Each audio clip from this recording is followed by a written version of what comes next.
అందరికీ జై భీమ్. ఈరోజు అనంతపురం జిల్లా గార్లదిన్న మండలం ఇక్కడ దళిత సంఘాలు, ప్రజా సంఘాలు అందరము ఈరోజు సమావేశం చేయడం జరిగినది.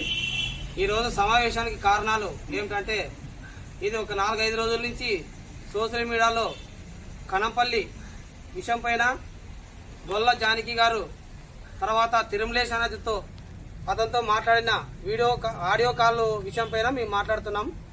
ఎందుకంటే ఇక్కడ ప్రజాస్వామ్యంలో అందరూ సమానులు అని చెప్పేసి డాక్టర్ బాబాసాహెబ్ అంబేద్కర్ గారు ఒక రాజ్యాంగం రాశారు. ఆ రాజ్యాంగాన్ని అనుసరించుకొని ఇక్కడ ఉన్నటువంటి ప్రతి కుల సంఘము, ప్రజా సంఘాలు అన్ని కలుపుకొని ఒక ప్రజాబద్ధంగా ఉద్యమాలు చేసుకుంటూ ముందుకెళ్లిపోతున్న క్రమం. అలాంటి క్రమంలో ఇక్కడ ఉన్నటువంటి టీడీపీ కావచ్చు, వైసీపీ కావచ్చు, కూటమి ప్రభుత్వం కావచ్చు, ఏ రాజకీయ పార్టీ అయినా కావచ్చు, రాజకీయ పార్టీలో ఉన్నటువంటి అంతర్గత విషయాలు మీ రాజకీయ పార్టీలో మీరు మాత్రమే చర్చించుకొని మీరు వ్యవహారాలు చేసుకోవాలా.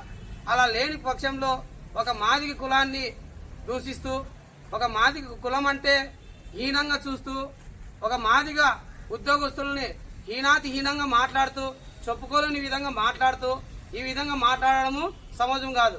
ఎవరైతే గొల్ల జానకి గారు ఉన్నారో వాళ్ళకి మేము మర్యాదపూర్వకంగా కూడా చెప్తున్నాము.